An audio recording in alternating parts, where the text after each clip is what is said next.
Good evening. Welcome to Washington National Cathedral. My name's Randy Hollerith. I'm the Dean of the Cathedral, and it is such an honor and a pleasure to have all of you here tonight for this important conversation. Tonight's program is part of the Cathedral's College of Faith and Culture and our Better Way initiative, programs designed to promote civil discourse and the values of honesty, integrity, compassion, and mutual respect. Programs designed to remind people that even our worst enemies, political or otherwise, are God's beloved children. At a time of increased polarization, mistrust, and political violence, we believe there is a better way to live together as Americans. A better way to learn from each other, a better way to find a way forward together to protect the integrity of our democracy. I am very grateful to Governor Cox and Governor Shapiro for being here this evening. I can only imagine the demands on both of them, and we are thankful for their participation. I'm grateful as well to Melody Barnes and Heather Gerken and Dr. Yuval Levin for agreeing to be part of the panel this evening. We are indeed fortunate to benefit from their expertise and insight. Finally, I want to take a moment to thank our partners for tonight's program. Disagree Better, the Wheatley Institute at Brigham Young University, the National Institute for Civil Discourse, the Arizona Board of Regents, and the Pew Charitable Trust. Each of these institutions is doing important work, and we are honored to be able to partner with them. Would you join me in thanking our partners?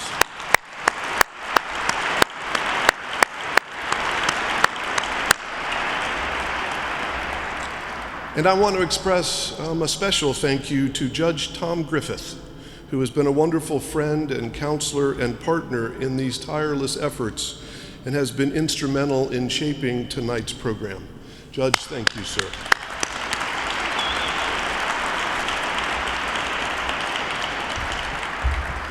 Our hope this evening is simple, that these conversations help to light the path toward a better way of living together, one marked not by contempt or fear, but by compassion and curiosity and renewed commitment to the work of a flourishing democratic society. Now it's my pleasure to introduce our three panelists: Melody Barnes, the founding executive director of the Karsh Institute of Democracy at the University of Virginia; Heather Gerken, the 11th president of the Ford Foundation; and Dr. Yuval Levin, director of social, cultural, and constitutional studies at the American Enterprise Institute. As they come up on the platform, would you join me in welcoming them?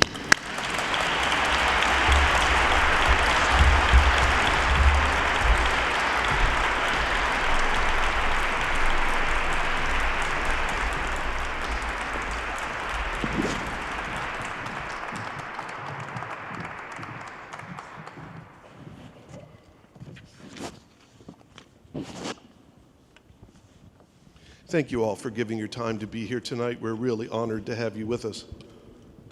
I'm going to begin with a brief review. On April 13th of this year, Governor Shapiro's home was firebombed with 2 Molotov cocktails. On May 23rd of this year, 2 Israeli embassy staffers were shot and killed outside the Capitol Jewish Museum. On June 14th, Minnesota House Leader Melissa Hortman and her husband Mark Hortman were shot and killed in their home.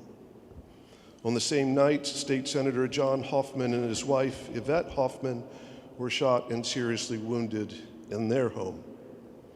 On September 10th, Charlie Kirk was assassinated. On September 24th, there was a shooting at an ICE facility in Dallas, Texas. 1 person was killed and 2 others were injured. On November 26th, 2 members of the National Guard were shot near the White House. Specialist Sarah Beckstrom, God rest her soul, died the next day.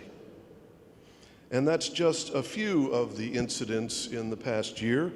not to mention, of course, the assassination attempt on President Trump of July of 2024. Now, in an article from the Wall Street Journal this past weekend, Peggy Noonan reported that the first half of 2025 saw approximately 150 politically motivated attacks. And a report by the Center for Strategic and International Studies finds that terrorist attacks and plots against government targets motivated by partisan politics have nearly tripled over the past 5 years compared with the previous 25 years. Simply put, what's going on and what do we do about it?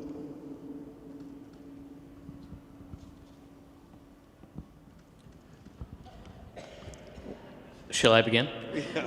Thank you, first of all, very much. Thank you to the Cathedral, and thank you to everyone who put this together for us. It's an extraordinary setting to have what I think is a very important conversation. And I'm just enormously grateful to be part of an event with these two wonderful governors, too. I do think that it's really worth our while to see that political violence is not the natural extension of political disagreement, but rather it is what happens in the absence of active, healthy political disagreement. It's a substitute for arguing with each other, a dangerous substitute, rather than an extension of it. So that when we think about what's wrong in our nation in this moment, we should not imagine that the problem is that we disagree too much. And in fact, in some ways, the problem is that we disagree too rarely. That instead of disagreeing with each other, engaging with each other, we cocoon ourselves away with people we agree with and talk about people we disagree with, as if they're caricatures that we hold of them is all there is to them, as if there's nothing to hear, to listen to in what they have to say. And it is when we're cocooned away like that, when we distance ourselves from real political engagement, close ourselves off to the possibility that people on the other side of the debates we care most about have something to say, that they too are motivated by some view of what's good for our society and our country, that we begin to imagine that violence might be a solution to something. Ultimately, political violence, violence in the name of some political goal, is a profound violation of the core civic ethos of our society. That ethos begins from the premise in the Declaration of Independence that we are all created equal. And in a society of equals, you cannot have a politics of coercion. You can only have a politics of negotiation, discussion, accommodation. It's in the absence of that, it's through a rejection of that, a way of viewing other Americans as less than our equals, that we can begin to contemplate political violence. And I think a lot of what's going on in our country is exactly that kind of rejection of our equal dignity, of our equal place as citizens, so that a recovery would have to begin with a recovery of our core civic ethos from the Declaration onward, a recovery of our commitment to living as a society of equals and therefore living through a politics of discussion and conversation and negotiation. I agree with everything that you've all just said so eloquently, and I really am so grateful to be here. I'm especially grateful to the governors, because this is a moment in time when we look to our nation's leaders to lead, to truly lead. And to see you both here tonight is really a shining example of what we should hope from all of our leaders.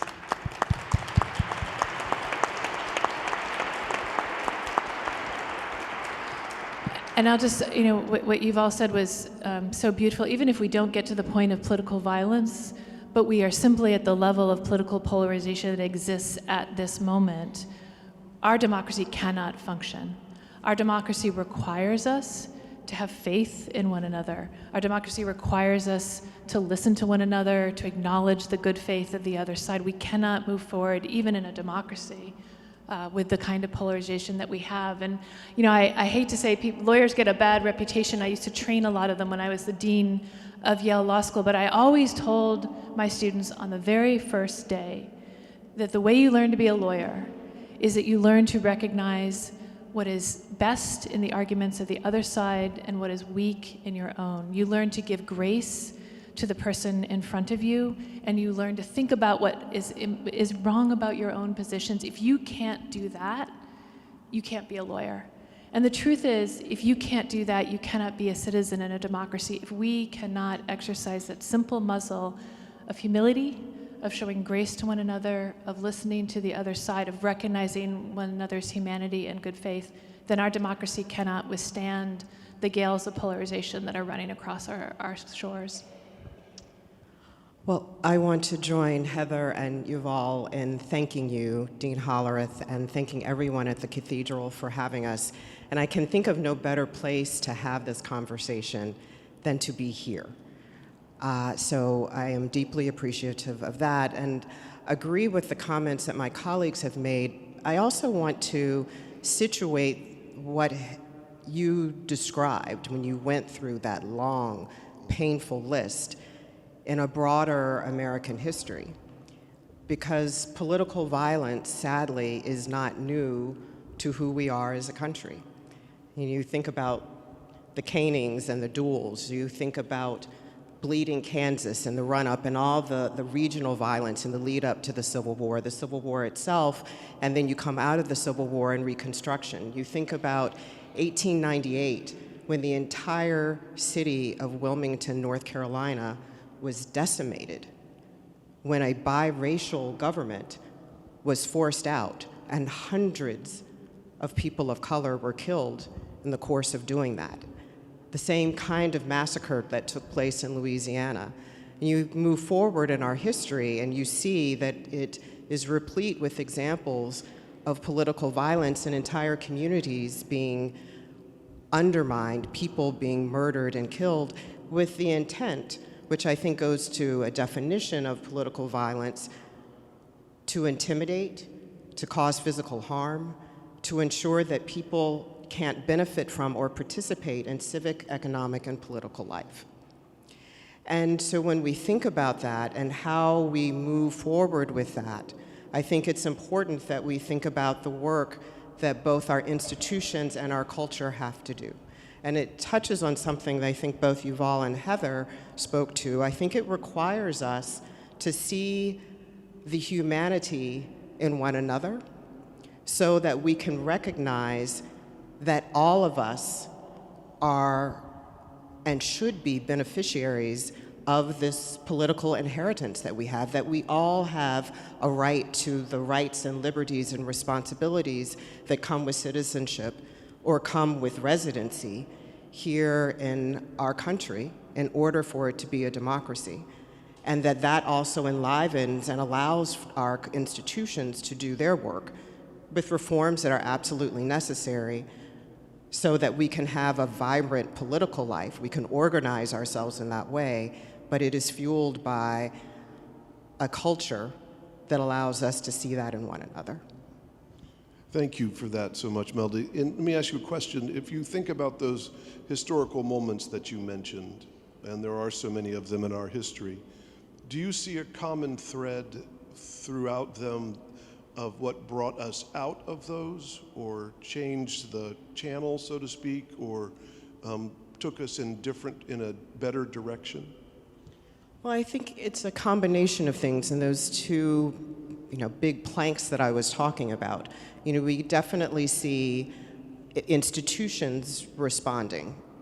We see coming out of the war the Civil War, an effort to bring citizens to recognize that humanity, to recognize the citizenship of individuals who had been formerly enslaved, for example. We later then see the backlash to that, but we see the institutions moving, but I think there and in other instances, it is a recognition that we have to be better than this in order for our country to move forward. In order for us to knit ourselves together, we have to be better than this. I think the challenge comes because of the backlash, because often there isn't accountability, and that we don't dig deeply enough to the root to understand how we got there in the first place. But I do think that it is a combination of what happens culturally in institutions, and I think so much of that work has to happen on a very local, hyper-local level, and it then needs to connect to what happens on the broader national stage. I want to build on exactly what Melody says here, that I think there's a way in which we come out of those moments by recovering the capacity for a tractable politics, a politics that is about things we can agree on, things we can agree to do. And this is actually something particularly important about the work of the two governors we have with us. They strive for a politics that's focused on practical problems, rather than a politics that treats the existence of people they disagree with as the problem to be solved. People we disagree with are not a problem to be solved. They're a fact. They're a fact of life, whether you like it or not. No matter how the next election goes, they're still going to be there. The problems are practical problems, and we share them in common because we live in the same place and share some of the same challenges. And the question for us is, how can we work together given that we do disagree, and we will still disagree tomorrow? And very often the answer to that is to move away from purely symbolic kinds of problems that just treat the other party as the problem to be solved, and ask ourselves, what can we do so that we make some progress on what I care about and what you care about? What is it that you are coming to politics looking for? And asking that kind of question, rather than who are you trying to get rid of, is the way out of the kinds of moments that Melody so powerfully described for us. Yuval, to build off that, you said something really interesting in your book, I believe it was, where you talk about and from a religious point of view, I found this fascinating. You talk about the Constitution as a covenant. And of course, within the Judeo-Christian tradition, covenant has a very powerful meaning. Can you talk a little bit about what you mean there by that? You know, for me, covenant is not a way of saying there's something inspired or divine about the Constitution. That's not my view. It was a set of compromises reached by imperfect people. Covenant means we're stuck with each other. It's not a contract that we can just talk our way out of, or that if somebody breaks this part of it, then we all walk away. We're not walking away. We're Americans, and we're going to be Americans tomorrow. And the Constitution defines a relationship that is not just a matter of rights that we can claim against each other, but is also a matter of obligations that we necessarily have to each other. It describes us as existing in relation with one another. And I think in that sense, it is worth moving beyond the language of contract when we talk about something so fundamental to our society as the American Constitution, and seeing that it does offer us a description of ourselves as existing in relationship with each other. And it also offers us a conception of unity, of cohesion, that I think is awfully important for us to think through in an everyday sort of way. The American Constitution doesn't expect us to all come to agree with each other. It offers us an idea of unity that says unity doesn't mean thinking alike. Unity means acting together. And the Constitution over and over offers us modes of acting together even when we don't think alike. I think in that sense, it provides us with the space to understand ourselves as existing in relation with each other and just recognize that we are stuck with each other. Like it or not, this is our society, and we are going to work together to do great things. Thank you. Heather, you think about the guardrails that hold together our democracy. Do you think that we are in danger of losing any of those guardrails? And if so, what do we do about to restore them? Yes, I'm very concerned about that. It's actually why I took the presidency of the Ford Foundation. My life's work has been devoted to the rule of law and democracy. And those are the essential underpinnings of the kind of covenant that you've all described. People have to have faith that the process is one by which we can fairly resolve our disagreements.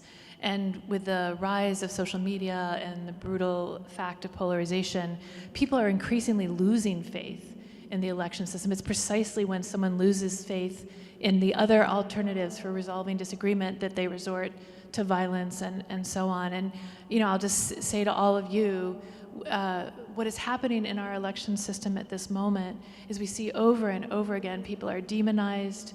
People who are acting in good faith to do their job are being attacked in a way that is completely inappropriate, and somehow it seems like it's political blood sport, and people join in it on social media, but that is so damaging. And what we are going to see in the next election, we are already seeing the kinds of threats to election administrators that are just unheard of at a moment like this. And election administrators are people who do a really hard job really well in good faith.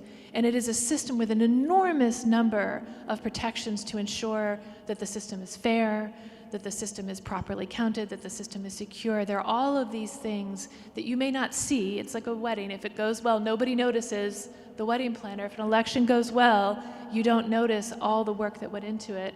But it is essential that we hold fast to the recognition that this is an election system that works, and it will resolve things fairly if given the time and opportunity. It is so easy, and I see it on both sides, to jump to quick conclusions when you see something happening in the election system. You've all asked for a small problem. I am begging all of you to give the election system space to do the work that it is supposed to do, because it will be fraught, it'll be challenging, there will be disinformation, and we all need to give grace to the people who are doing a very, very hard job at an almost impossible time.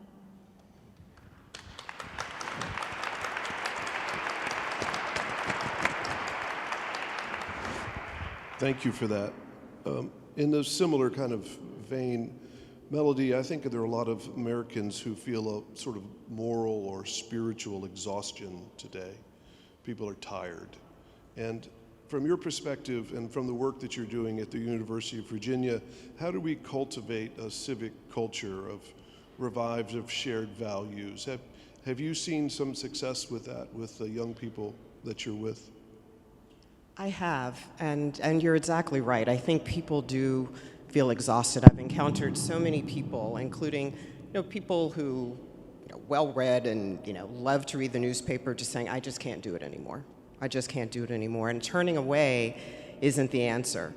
One of the things that keeps me going and gives me energy is the work that we are doing with young adults at the University of Virginia, and our hope and our plan to scale that work. I mean, we started a little over a year ago with a program that we hoped would help young people build the skills of dialogue across difference, also to learn the skill of self-regulation, because if we're all honest, we all know that when you're having that tough conversation, when you engage with someone with whom you disagree, there's you tense up a little bit, or you tune out, or you want to run away. How do you sit with that? And also to give them more of a foundation, understanding our democracy and our politics. They can love it, they can hate it, they can want to change it, but to understand it and to walk into those conversations with information. And so we started a program that we call our Civic Dialogue Fellows, our Civic Cornerstone Fellows, and we had hoped that maybe 50 or so students would sign up, because it also required them to leave their phones outside the door. And hundreds of students signed up and were happy to leave their phones outside the door. And what we saw over the course of the year is that they told us, I am now able to engage in these conversations, building these skills and these competencies that we think are character building, but also citizenship, civic leadership skills. I am now able to have these conversations with greater humility. 100% of them said, I would recommend this to a friend. And so when we decided to repeat the fellowship this year, even more students signed up, including some who had been there the prior year. And so now we have students from all 12 undergraduate and graduate and professional schools at the University of Virginia participating. We're scaling the program to take it to the UVA's college in Wise, Virginia, which is in that far southwestern tip of Virginia, closer to Tennessee than it is to Richmond, the Virginia capital. And Bowdoin College reached out and said, hey, we're really interested in doing the same thing. Can you help us do it? And so they will launch a program in the spring. And then my colleague who's here, Stephanie Jorgegas-Appett, who's our program director, is going to brief an interested 12 colleges and universities across the Commonwealth of Virginia who are also interested in doing this. And we are actively looking for and developing ways to scale it, because it's also something that's research-based. Because I think often when we encounter this problem, we quickly want to do something that feels good, but we don't know if it actually works. So we're working with one of our colleagues who is at the School of Education and Human Development to do the research, and we are looking to better understand what's working and why it's working and how we can scale this. So that's one of the things that gives me hope. The other thing that I think about, and just the process for this, am on the board of an organization called bedrock.us. And we launched it, and the we included President George W. Bush's former domestic policy advisor, my successor in the Obama White House, so 2 Obama domestic policy directors, and the first Trump domestic policy council director. And we launched this work to focus on hate fuel violence. And we have been able to build a network of organizations not only providing information, but also tools that are being used. And so we look at things like, how do you inoculate, particularly young people, so that, because we are looking at the data, greater propensity for engagement in violence, how do you inoculate them by letting them know there's manipulation that's out here? Also paying attention to leaders like the governors, because leadership leads, and the language that Heather was talking about that can be so prevalent, particularly on social media, and so attractive to people who are feeling isolated and lonely. If we have leaders who are providing a different example and giving people cues to look for those things, we are seeing those things and others being useful and helpful in communities around the country. If people want to find out more information of what you're doing at the Institute, will they find that on the website? Yes, Yeah, yes, you will. Please do, the I Karsh imagine Institute. you'll find some folks who are quite interested. You talked about the practicality of governance, and that's what we need right now.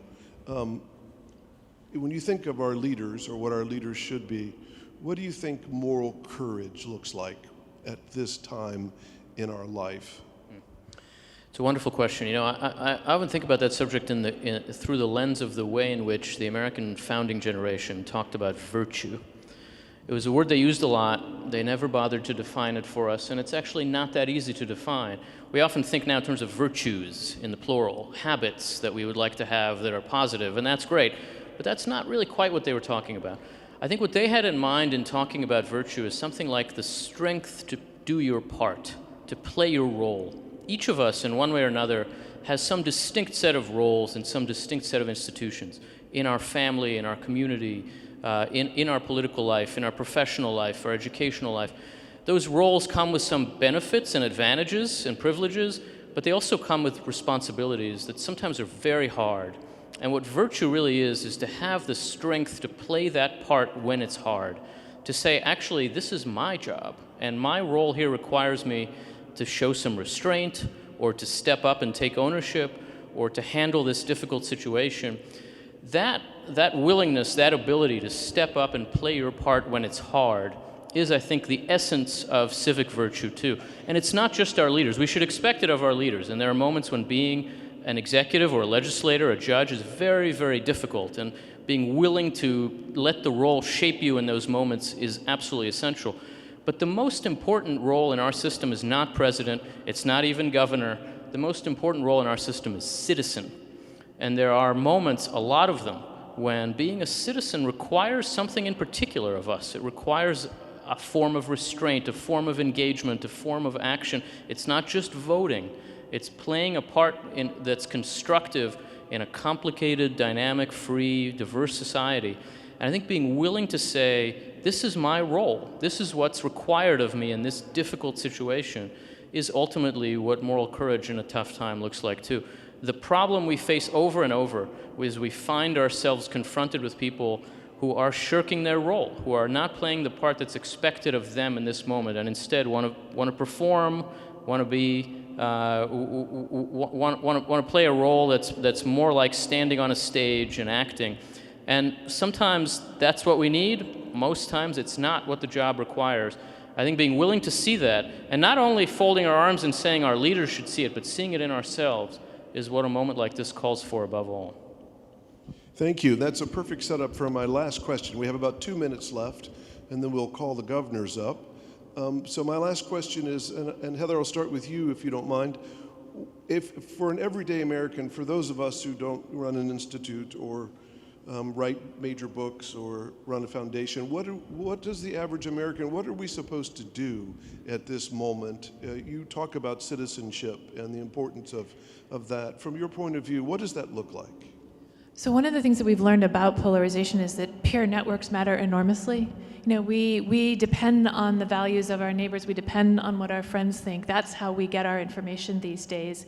Every person in this room has the capacity to do what you've all just described. Every person in this room. It's hard to do, but everyone in this room has the opportunity to stand up, to say no, to read from a different website than you normally read. Whatever it is that you need to break the chain, you should do it. And everyone has the capacity to do that. And it actually matters enormously, because while we do take cues from our leaders, we're much more likely to take cues from our friends. So be a genuine good friend and help everyone around you try to do the thing that Yuval was just describing. I completely agree. Absolutely. I completely agree with that. And to double down on what you were just saying, one of the practitioner fellows that we have at the Karsh Institute, Sam Pressler, has been focusing on, again, this hyper-local work. The fact that because people feel so isolated now, and we know that loneliness directly correlates, particularly with young men, with acts of political violence. And because of that, we're thinking about ways and looking for ways to help people connect with those in their own communities. And the place where you engage with people who may not be like you, who don't necessarily think like you, but to engage with them and to find a way to build and to strengthen the civic infrastructure, starting with your very own community. And this kind of work is happening all over the country in ways that are very small, but I think are very important. And part of what we're thinking about and doing is trying to connect those networks so that those who are leading in those ways can do this work and scale it at a faster and better pace. I think connected with that, when you see something or you hear something, say something in response. When we hear the language of violence, when we hear the language of othering, when we see those symbols, it is important to say something, to speak out, to correct it for the reasons that both Heather and Yuval have said, because people look to their peers and their family members for direction and to understand a better sense of empathy and grace for others. I could not agree more, and what a wonderful way to end this conversation. My thanks to the three of you all, and for the wonderful work that you're each doing within your own area. You're a blessing to this country. Would you join me in thanking our panelists?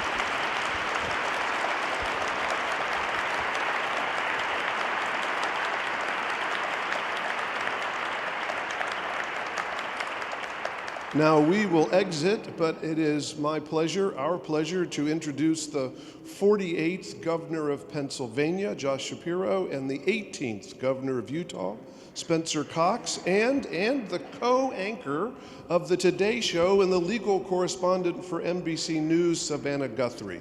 Please invite them up.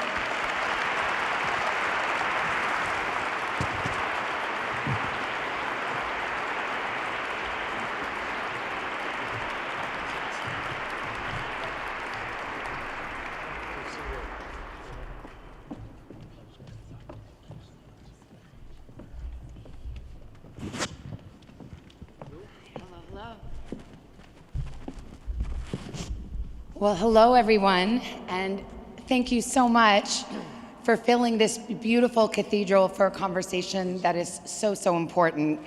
We are so happy to be a part of the Washington National Cathedral's A Better Way initiative, and I want to say a special hello to those watching at home on NBC News Now. This is also part of our Finding Common Ground initiative, and we're very glad to have a wider audience for this important conversation. Governor Cox and Governor Shapiro have both been in the spotlight recently because of, unfortunately, incidents of political violence that have quite literally hit very close to home. Governor Cox took office in 2021 and served as the chairman of the National Governors Association from 2023 to 2024. He launched a project called Disagree Better, which we've been talking about already tonight, and he's been on a mission to bring civility back to our political landscape. And Governor Shapiro took office 2 years ago and has presided over, for at least a year, the only bipartisan legislature in the country. So he knows about working across the aisle, or as you say, and we'll do the clean version since we're in the cathedral, getting stuff done. So welcome to both of you. I think there's a joke here somewhere. A Republican, a Democrat, and a journalist walk into a cathedral. I mean, it writes itself. So you two have a lot in common. You're both governors. You're both fathers of 4. You're both recovering lawyers. You both have worked across party lines. Most importantly, you're both Gen Xers. I'm going to give a shout out for that. Before we get into the meat of it, what made you want to have this conversation with each other and feel that the trust was there to have it? Well, good evening, everyone. This is incredible, by the way. You look amazing out there. What a beautiful place to have this conversation. I got to know, we have something with the National Governors Association, we call it New Governor School. And so when new governors are elected, the very seasoned governors like me, who had 2 years of experience, step in, and we have conversations with our new governors. And that's where we got to know Josh and his amazing wife, Lori. By the way, we have more in common than that. We married our high school sweethearts. And we both married way up. Way so far up. I hope they don't figure it out, especially tonight. And so, look, you get to know governors work together. This grand experiment that we embarked on, part of it was that the states would be laboratories of democracy, and we do have to get stuff done, and we don't care who gets the credit. If there's a good idea in a blue state, I'm going to steal it. If there's a good idea in a red state, I know Josh will use that as well.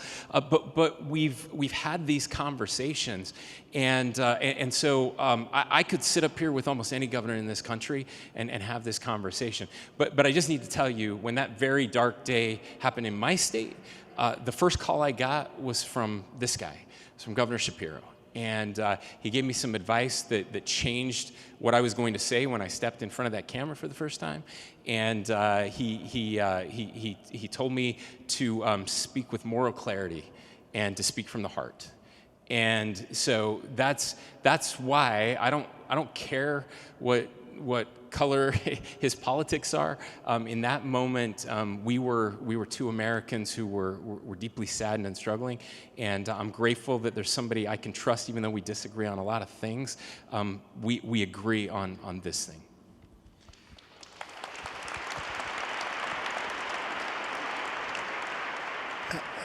I want to begin again by saying just how extraordinary it is for us to be able to have this conversation with all of you in this extraordinary setting, both men of faith. I know we respect this cathedral quite a bit, and we're thankful for your willingness to engage in this conversation with us.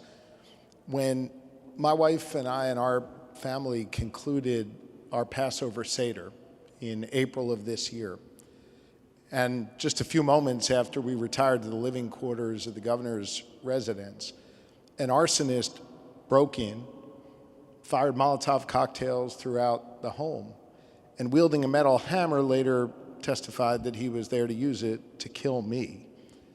In the immediate moments after that, I was focused only on being a good father, a good husband, and a good governor, in that order. I felt the need to have a conversation with my family first and with the good people of Pennsylvania second. I never looked to myself to being any sort of expert on political violence or, frankly, needing to engage in a national conversation about political violence until I saw Spencer Cox, in the wake of the killing of Charlie Kirk, handle that matter in the way that he did.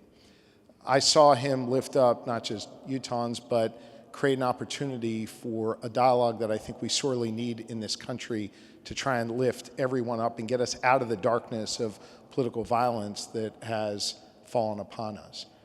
And I think it was at that moment, to get to the heart of your question, where I thought, I need to have this conversation.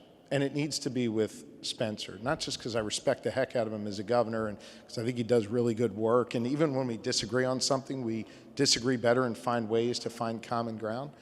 But because I think this is a necessary conversation that has to happen in our country if we're going to get out of this. And this is the man I want to have the conversation with, given the strength of his leadership in a really dark moment in his state.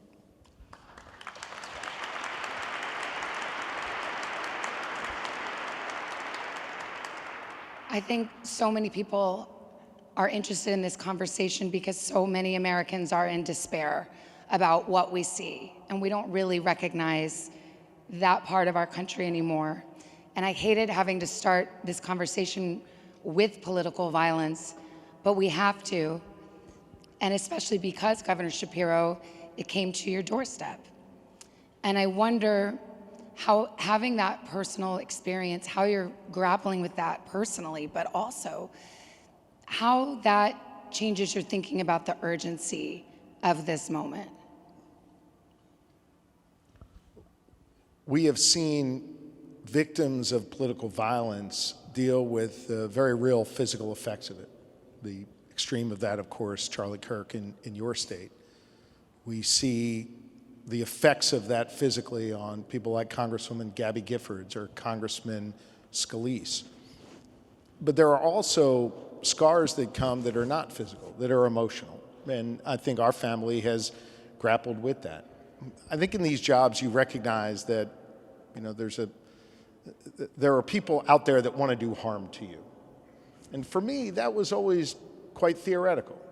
I have the privilege of serving in this role and being surrounded by the Pennsylvania State Police, whose job it is to keep me safe, and I felt somewhat insulated from that. And that bubble was burst, and that insulation was gone on that April night. That has led me to feel extraordinary guilt as a dad, that doing this job that I love, that I so believe in, put my kids' lives at risk, put my wife's life at risk, put our family's lives at risk. And that's a hard thing to grapple with. It's a hard thing to work through. But as a family, we also understand that you can't allow that violence to force you off stage and to force you out of doing this work that is so unbelievably important right now. To stand up and to do this work at a time where the nation really needs us to find ways to come together and drown out those voices of hate and drown out that violence and instead focus on our common humanity. I would say that I've been helped in this healing, certainly by my best friend in the world since the 9th grade, the First Lady of Pennsylvania, my wife, Lori. But I've also, you can clap for her, very smart of whoever it was in the back row that did that. But we've also been lifted up by the people of Pennsylvania. I'm a very prayerful person. I'm a person of faith, and I pray every day, and I have throughout my life. But I have never felt the power of the prayers of others until the hours and days and weeks after the attack on our family. That's an extraordinary thing. And so through all of this, yes, there have been emotional scars, but the healing has come because of the goodness of the American people, the goodness of the people of Pennsylvania. And that's put us in a position to not only get through it, but to feel stronger as a result of it. And prepare us for these kinds of conversations and the important work that we need to do to move forward. And I wanted to ask you, Governor Cox, obviously you experienced this very closely as well with the assassination of Charlie Kirk in Utah. When you think about the urgency of this moment, it does feel like all of the signs are blinking red in terms of the danger to our democracy and the danger to our sense of unity. And frankly, they're one and the same. Again, when I heard about what had happened to the Shapiros, this is that red light is blinking. It's bright. I can tell you 2 days ago, a man was arrested in Utah. He called into the Capitol and said that he wanted to shoot me in the head. So that was 2 days ago, and we had to reach out to our kids and let them know what was happening and make sure that they were okay. And this shouldn't be happening. We had an opportunity when I launched Disagree Better with the National Governors Association. We traveled around the country and we met with experts. There are depolarization labs at places like Stanford University and others that are doing great work here. But there was one report in particular by Rachel Kleinfeld, and Rachel had studied political violence across all cultures and over time. And she was the one that got me the most interested and the most nervous, quite frankly. And what she said was that we're passing all the checkpoints towards, well, ultimately failed states and things like civil war. I hate even using that phrase, but if we don't make a course correction, that's where this leads. And it also creates this environment where people who aren't stable, who do have mental illness, feel like they need to do something, right? I mean, the person who threatened to shoot me 2 years ago, somebody who's been unstable for a long time, has had lots of problems. Everybody knows about these problems. But in this environment where it's so toxic, where they're hearing lies about us and our families, now feels like they have to do something. And so this is where we are. It leads to a moment where Charlie Kirk loses his life in the very act of speaking. The most American thing we can do is an act of political speech. And whether you agreed with what he said or you hated what he said, now it's harder for all of us to do that. It's harder for us to come on a stage like this, even though we do have amazing security and we appreciate that. It's there. It's always in the back of your mind, right? And so if some people now won't go to a college campus where a rally is happening because of what happened at Utah Valley University, then we've lost a piece of what makes us American, what the founders so believed in. And so to the things that were said earlier, that you've all said so eloquently, like, that's where we have to fight. We have to fight to protect that for us to be able to engage. Because one of the things that Charlie said that I so believe is, he says, when we stop talking, that's when we start shooting. And so we have to fight back against that. We have to put our stake in the ground and say, we're going to have events like this and others where we can disagree passionately, where we can try to convince others about what we believe in, because that's what it means to be an American.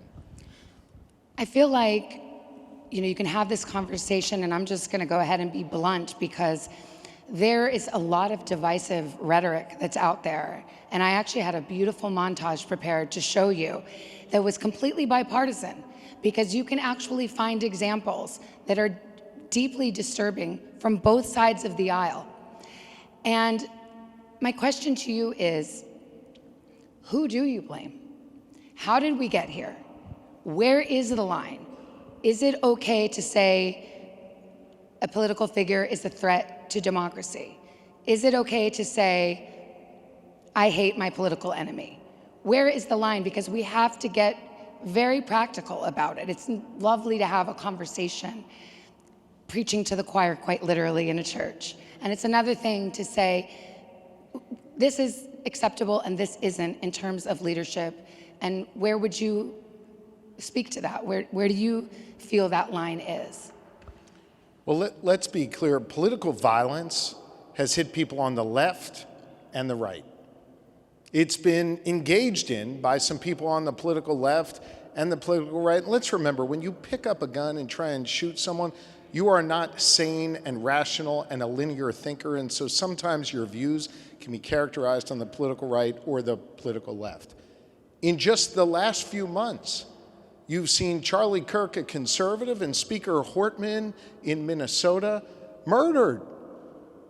People on the left and right. In my home state, you've seen an assassination attempt on the President of the United States on the right, and myself and my family on the political left.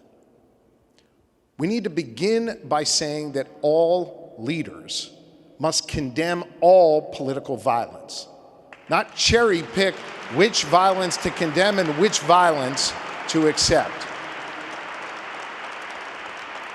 Leaders have a responsibility to speak and act with moral clarity and call it out wherever they see it, exactly the way Spencer Cox does. Here's what we cannot allow. For leaders that don't act with moral clarity, remain silent about certain violence, or give a pass to others. Because that is insidious, that is gasoline on the fire, and that leads to greater violence. I'm going to say it, and I realize it may not be popular with some in this room. When you're a governor, when you're a president of the United States, you are looked to for that moral clarity. And we have a president of the United States right now that fails that test on a daily basis. It should not be hard to see the Minnesota Speaker of the House gunned down and mourn her loss.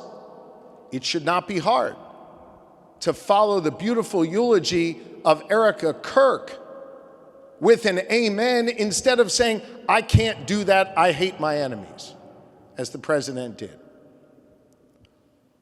We have a crisis in this country that requires all of us to do better. The panel before spoke about citizen engagement and participation. What are we to ask of citizens if their leaders aren't meeting that standard? I understand that there are ways to disagree forcefully on policy, but I think it is critically important that at the same time we leave no room for anyone to allow for violence and fail to universally condemn it. That is what we need in this country, and I believe it starts at the top. Well, Governor Cox, it puts you in an awkward position as a Republican, but I think you're familiar with that space, and you've spoken and you've been quite candid when you've agreed with President Trump and when you haven't. After the attempt on his life, you wrote a letter to President Trump, and you reached out a hand and you said, I hope that this is a moment in which you can unify our country. You can do that. How do you feel that he has responded to that? Do you still feel hope that that can happen? Sure. And yeah. Look, there are people that admire him and want his bluntness and want that because they feel like the times call for it. Yeah. And in fairness to them, they think the time for polite dialogue is over. Yeah. Yeah. So how do you respond to all of these varying factors? Sure. Yeah. So this is the thing that always comes up, right? And there's two things I want to say. So one, I think if President Trump were here right now, he would tell you that this isn't his thing, and he would be very honest about that. I think he was very honest about it at the celebration of Charlie Kirk's life, and he and I have had this conversation.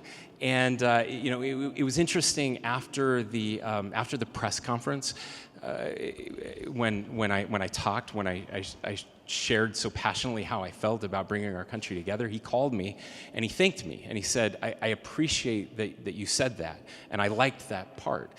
And he was asked afterwards. He said, "Do you agree with Governor Cox that we should practice nonviolence?" And he said, "Yes, I agree with him 100%." Now that didn't get as much attention, obviously, and I'm not trying to play down his divisive rhetoric at all. I'm not going to do that. But I'm going to say this: if we think that a president of the United States or a governor is going to change where we are right now, we're fooling ourselves. I truly believe that the people of our country are the ones who are going to have to change this. Our elected officials are a reflection on us. They're a reflection on we the people. This idea that we feel it's okay to scream and interrupt now, we've given a pass to this type of boorish behavior for far too long, and this is what we get. If we want to change what's happening in Washington D.C., we the people have to decide that this is not who we are. We have to demand better. There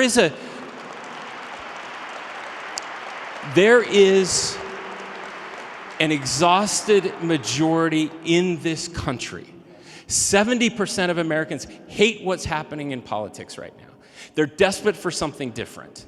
And yes, you can point at the president, but I'm just here to tell you that neither party is interested in addressing that market failure right now. And until one of these parties decides that we're going to do something different, that we're going to go back to treating each other with dignity and respect, whether you're MAGA, whether you're progressive, whatever label we give you, then we're never going to get out of this. And so I'm hopeful. I do have some optimism in the past couple months. I've seen Americans come out of the woodwork to say that they're ready, that they're tired, they want something different. And I keep hearing from you. And please keep demanding something different and vote for something different. I mean, since we're in this place and in the spirit of openness and introspection, I mean, you said what you had to say about President Trump. When you look inward and you look at your own party and the rhetoric and some of the things you've heard, where do you see room for improvement? Where do you feel like a call equally needs to be made? I think all leaders have a responsibility to speak and act with moral clarity. As I said a moment ago, it is oftentimes toughest to call it out when it's on your side. When I watched my friend Spencer Cox dealing with the tragedy in Utah, and there were people on my side of the aisle, or people who thought like me or agreed with me politically, celebrating the death of Charlie Kirk, I called that out. When there were people celebrating what happened in Butler, Pennsylvania, thank God the president wasn't killed but was shot at, I called that out. When I went to Altoona, Pennsylvania, where we captured Luigi Mangione, and there were people saying sometimes that kind of violence is acceptable because we have to make change in our healthcare system, I called that out. That is not okay. Violence is never the answer, even if it's coming from your political side or someone who agrees with you. And one of the things I admire most about Spencer Cox is his capacity to sit up here and say what he just said, and for his ability every single day to call it out wherever he sees it. I think we need more of that kind of leadership in America. And I think we cannot be afraid to call it out on our side, and we can't give it a pass on our side. That's what I said before a moment ago, criticizing the president for being unwilling to acknowledge the death of Speaker Hortman. I can't do that and then turn around and not call it out on our side. We need all leaders to stand up and recognize violence is not okay to change policy. Violence is not okay to settle our differences. Violence is not okay to call out people that you don't like. What is imperative is that we engage more in democracy building, that we vote, that we engage with lawmakers and force them into positions where they're going to actually solve our problems. I think so often, back to the thing you said, the clean version of get stuff done, which is our motto in Pennsylvania, I think so oftentimes people feel hopeless. They feel that there's not opportunity for them in their communities or in the Commonwealth or in our states. And I think it's incumbent upon leaders to not only call it that violence, but make sure people feel like there's some hope. That there is some opportunity. Hope because they see something good in their community, or opportunity to change the things that they do not like about their society. That is what we need more of in this country. What we need is civil discourse in this country, and more engagement in this country, and more hope and more opportunity. It's interesting because you've talked a lot about the exhausted majority, and it sure seems that way when I walk around on the street or people talk to me, they're saying the same thing. They're just so tired of it. And as I said, so discouraged and despairing about where we are. And yet, when you think about this call to civility and moderation, Are there enough of those folks? Are they voting? Because it seems like all of the incentives are set up for division. We should talk about social media. We are being groomed for rage. There's no question about it. It's an algorithm. It triggers our brain chemistry. It's not a fair fight, and people are being put into these silos. And how much do you lay at the feet of these companies, and what do you think we can do about this? Yeah, so look, thank you for asking the question. That question deserves applause because I think people do agree.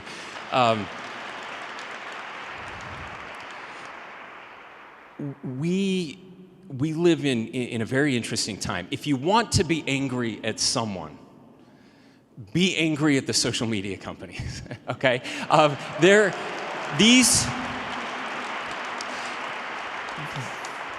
These are the wealthiest and most powerful companies in the history of the world. And they're profiting off of destroying our kids and destroying our country. And they know it, and it's very intentional. We know because we're suing them, and we've seen the whistleblowers who have come forward. You're right, it's not a fair fight. They've hijacked our brains. They understand these dopamine hits. Outrage sells. It started with cable news, and then social media figured out how to ratchet it up so it's constantly there. It's constantly in front of you. And they gave your daughter an eating disorder, and they gave your son a pornography addiction, and they gave all of our kids and grandkids anxiety and depression, and some of them have taken their lives because they want to profit off of this dopamine addiction that they're giving our kids. And it's not just our kids, it's all of us. It's the adults too. So what can we do? There are certain things we can do. We've passed laws in the state of Utah. Sadly, they're suing us. Those laws are on hold right now. Even though they know it's destroying our kids, they don't care. They're gonna hold on to every last dime they can. Even though they have $1 trillion market caps, it's still not enough. And fortunately, some places like Australia, just today, they have a ban on social media ages under 16. Is that something either of you would like to see? 100%, I would support that. What about you, Governor Shapiro, a ban on absolutely social support media that. for under 16? Governor Shapiro, is that something you'd support, what we're seeing in Australia now? I don't know that I'd support that. I think the approach that we've tried to take in Pennsylvania, led by our First Lady, has been ensuring that digital literacy is taught in our classrooms, that our teachers are empowered to understand how to do it, and that our students are in a position to receive that information and understand these powerful phones and computers that they have. They can be used for good, but they also have to be used in a way that folks understand fact from fiction, that they understand how addictive these platforms are and how they can learn how to use them in moderation. We are working with our school districts to figure out the best policy on phone usage and what can be used. I think it is important that young people learn about these tools. They are empowered to use them responsibly, while at the same time, those of us in positions of authority hold these companies accountable. I say it as a governor, as a former attorney general that has sued these social media companies. We have to hold them accountable. They've got to change their practices, and they should not be given carte blanche by this federal administration. There have to be some controls on what they do. This is a golden opportunity to disagree better, isn't it, Governor Cox? Because here's an issue where you disagree. You would like to see a ban like that. Yeah, I would. And look, I understand where Governor Shapiro's coming from. I was there once, and it's just, the damage is just too great on our kids right now. We don't give them driver's licenses when they're 12. We don't do that because it may, it can take their life. This is, by the way, and I want to give Governor Shapiro credit. These are the opioid companies of the early 2000s. There's no difference, and so. It's not enough just to show them, again, it's addictive, and it's addictive by design. All we tried to do was to make them remove the most addictive features on their products for kids. That's it. And they wouldn't even do that. So they're bad faith actors, and they no longer deserve the benefit of the doubt. And so again, but this is an important conversation. We've banned them from our schools. Test scores go up in every school where they've been banned. Behavioral problems go down in every school where phones have been banned. Something magical happens. One school in particular, they thought there was a fight in the lunchroom because it was so loud in there. Principal runs into the lunchroom and realized there's no fight. Kids were doing something they hadn't done in years. They were talking to each other. They were looking at each other in the eye. They were having fun again. We have to restore our kids' childhood, and we'll continue to advocate for this. By the way, that's just a little mini debate, a flavor of how we can have a disagreement and do it civilly. Course, yeah. I didn't say he's an evil person because he doesn't want to ban social media, right? That's the difference. I think this is really important, you guys.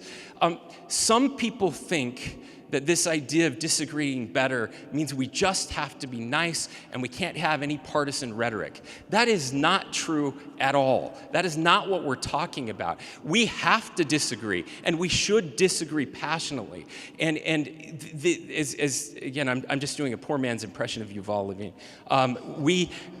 The Constitution forces us to disagree within a framework that we have to build a coalition to be able to pass a law that says that you can't have social media under the age of 16. So if I go around saying that everybody who likes social media is an evil person, I'm probably not going to get the bill passed that I want to get passed. I've got to work with people who disagree with me, so I've got to treat them with respect. I've got to listen to what they have to say. I've got to explain with logic what I'm trying to say, and hopefully get enough votes to get this thing passed that I want to pass. The one unfortunate byproduct of this conversation is that, you know, there used to be this old saying in Washington, you're entitled to your opinion, but not your own facts.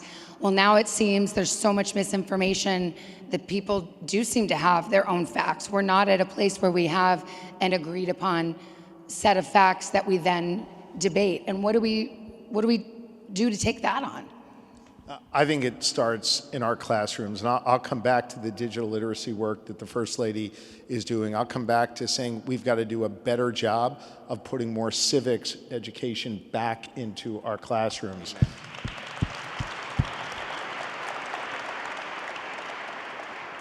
I think we have to challenge our kids, as Lori and I do with our 4 children, when they come running to us with their opinion because of something they saw online. The first question we ask them is, how do you know that's true? And force them to check their information before they go and form their opinion. I think so oftentimes young people are incentivized to go and form an opinion and create a fight with someone else, a conflict with someone else. Conflict and debate is fine, but it's got to be rooted in a basic set of facts. Now, in fairness, our young people see the grown-ups and people in positions of authority having those fights, oftentimes not based on fact, or being incentivized online, getting more likes or more love on social media when they have hotter fights as opposed to finding ways to find common ground. I imagine if we were live streaming this on Twitter, I'm not sure we'd get a whole lot of likes unless we were fighting with each other. Part of that is sort of reoriented people's minds around the idea that having these kinds of conversations, having civil discourse, rooting it in fact, encouraging young people to form opinions based on those facts, not based on the rhetoric or misinformation of others, I think that's really important. And the final piece I'll say, sorry, Savannah, on this is, with more and more misinformation being created through AI, I think there's even greater responsibilities on government to find areas to regulate, to have markings on things that are clearly made with AI as opposed to other sources, and to give young people the tools they need to learn fact from fiction so they can form opinions and debate those opinions in a really thoughtful way. Do you ever think, who even asked for this?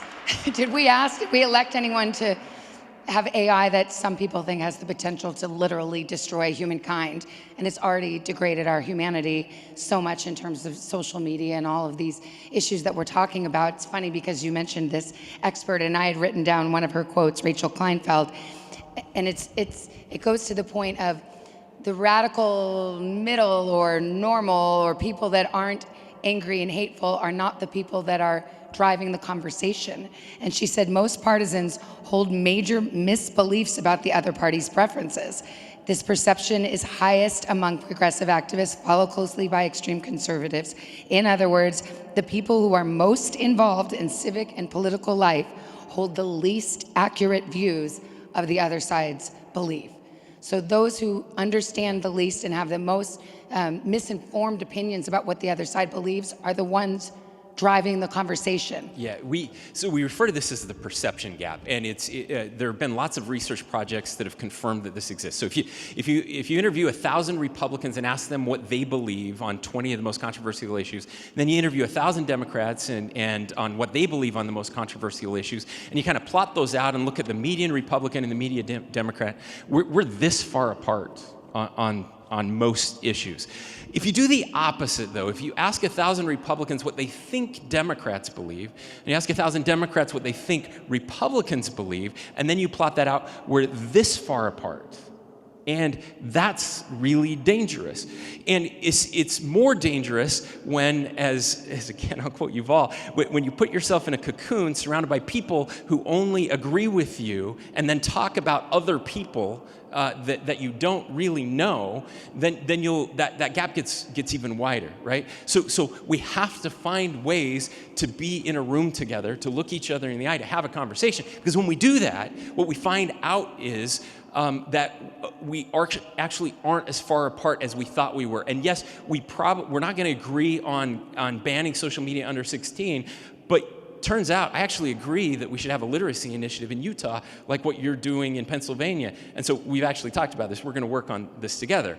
We're going to send kids from Utah to Pennsylvania, the American Exchange Project. It's amazing. We've been doing this work for a while, sending kids on a 2-week experience from country towns to a big city somewhere else in the country and vice versa, to have these experiences with people who are different than them so that they can realize that what we have in common is so much greater than what separates us. And I don't have to hate you, and I don't have to be scared of you. We can actually work together. A final word, because I know we're close to ending in time, but again, with respect to this beautiful place we find ourselves, faith is very important to both of you. And I think part of what we're talking about and what we've diagnosed is the loneliness that people have and the feeling that they're siloed in their corners. How does faith inform your thinking about this, and whether you're a person of a lot of faith or no faith at all, how people can find community and look each other in the eye again, or touch grass, as Governor Cox said so memorably before? I think faith is universal. We may worship differently, we may pray to different gods. Spencer and I are men of deep faith. He a Mormon, me a Jew. Each of our faiths has a commonality to it, that we are both called to serve others. I'll share with you that I have seen in my Commonwealth, as I've been open about my faith, people of other faiths have been drawn in and shared with me their stories. I mentioned before about people praying for us and feeling the strength of the prayer. I'll leave you with this. In the wake of the attack on the governor's residence and our family, we wanted to immediately thank all of the firefighters who came to rescue us, who literally were running into our home as it was on fire as we were being escorted out. And our kids thought it would be really nice to make them a meal, Savannah, but I didn't want to kill the firefighters by cooking for them. So we partnered with Robert Irvine, a wonderful celebrity chef who does amazing work for first responders and veterans. And about 4 days after the attack, we served them a lunch at the local firehouse in Harrisburg. And all of the responding fire companies came, including the North Penn Fire Department, a small volunteer fire department in south central Pennsylvania.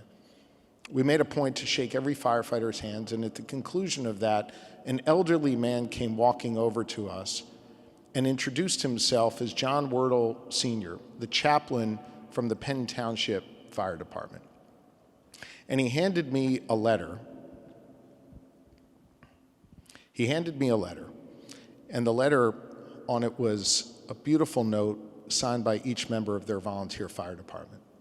And he asked me to turn it over.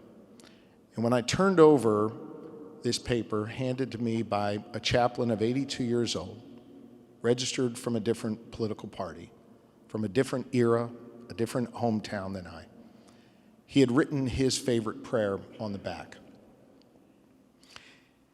The prayer he wrote on the back is what I and Lori refer to as the priestly blessing, the blessing that we say over our children at night, a prayer of comfort and a prayer of peace and a prayer of protection.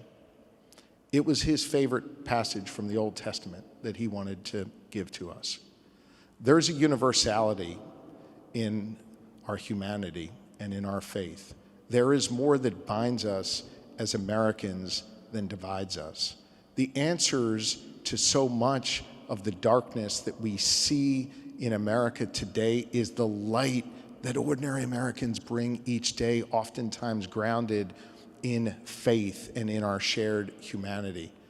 I think politicians would do well to take cues from the people that they represent, to listen more to them, to see our shared humanity and our common bonds. That is what this horrific experience that my family and I went through has taught us, that there is goodness out there. The good ways in which people reacted to how Spencer Cox led Utah and really led America through that tragedy. That is what we should take inspiration from.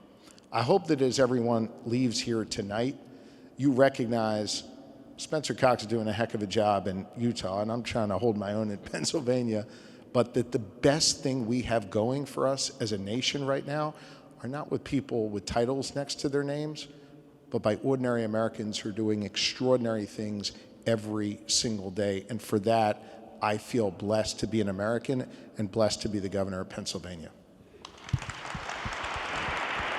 And Governor Cox, I'll give you the final word. Well, Savannah, I don't deserve the final word after that. I want to thank Governor Shapiro for his leadership, for his friendship, again, for the direction he gave me. This Jewish friend of mine was an answer to my prayers at the darkest moment in my service as governor of Utah. And I believe that God does work through, there are angels, and I believe in them. I believe they're here with us tonight. I feel that Spirit of God with us. But often he works through the angels who we can see. Our friends, our neighbors, the people around us. And I believe that. And I felt those prayers as well. Look, we're about to celebrate 250 years of this great experiment that are the founders of this country embarked on. It was an experiment in self-government. And there were two things that they believed we had to have as a people to be worthy of this experiment. We needed to be people of knowledge. We had to understand. We had to be learned, and we had to be moral. The virtues that were talked about earlier. We had to be a virtuous people for us to keep this republic. And one of the ways that we learned virtue was through our faith, was through attending church, going to a place of worship. But just as important as that, it was that we sat by people who were a little different than us. We got to know people in our communities. Now, look, I know there are a lot of people who don't go to church anymore, and those are decisions. But I hope whatever you're doing, you're finding that experience somewhere. An experience where you get to know people around you, not on your phone, not these fake relationships, digital relationships that we have, but real relationships. You mentioned loneliness. We're lonelier than ever before as a country, and we're wired for connection. We have to find that connection. I would encourage you to try to find it in a place of faith, but this is important because we can't make politics our religion. Too many people have left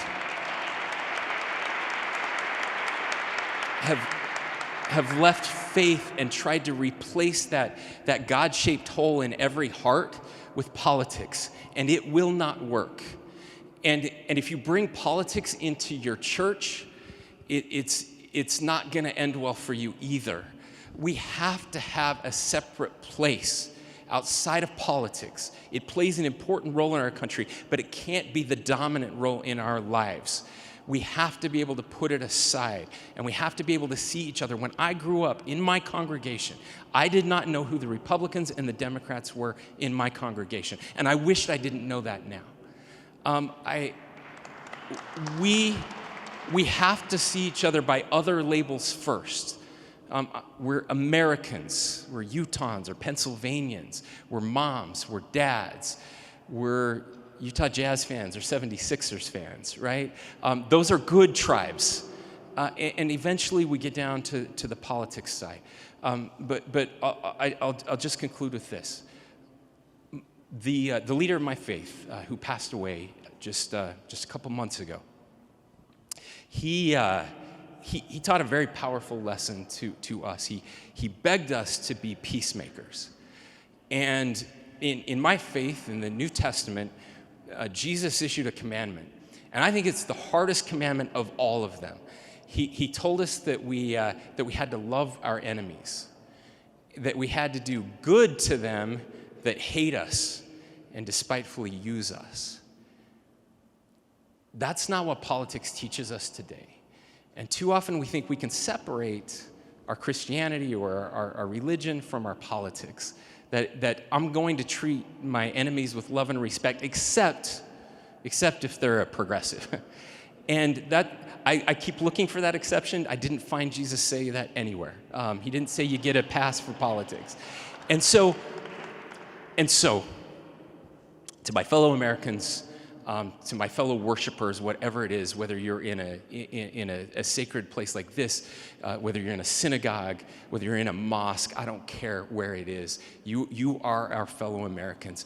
And tonight, we, a Republican and a Democrat, a Mormon, a Jew, we need you now more than ever. This country, if we're going to make it another 250 years, if we're going to make it another 2.5 years, we desperately need you tonight to lay down your swords and to treat each other with dignity and respect again. Amen. Well, governors, thank you so much. The former White House correspondent in me needs to ask if either one of you is running for president. One of us is not. Okay. I was thinking maybe a unity ticket and let you disagree better about who tops it. Thoughts? Thank you so much for your time tonight. Very much appreciate it. Thank you to the Cathedral for hosting us and for this beautiful venue and this spirit that has definitely presided over this tonight of unity and care for each other, which I think we all can get behind. Thank you so much, and I think the Dean's coming up for a few final words.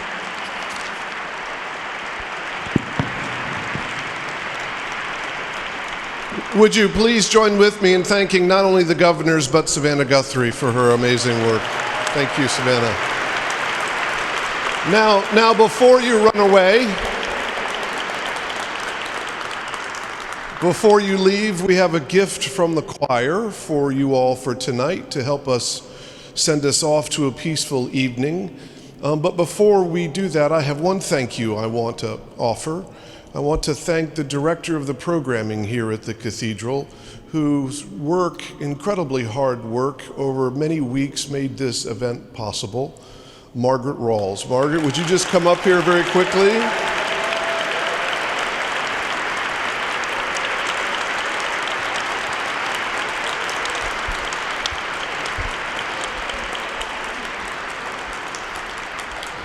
Thank you, Margaret, for everything.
Thank you, everyone. May God bless and keep you, and go in peace. Thank you.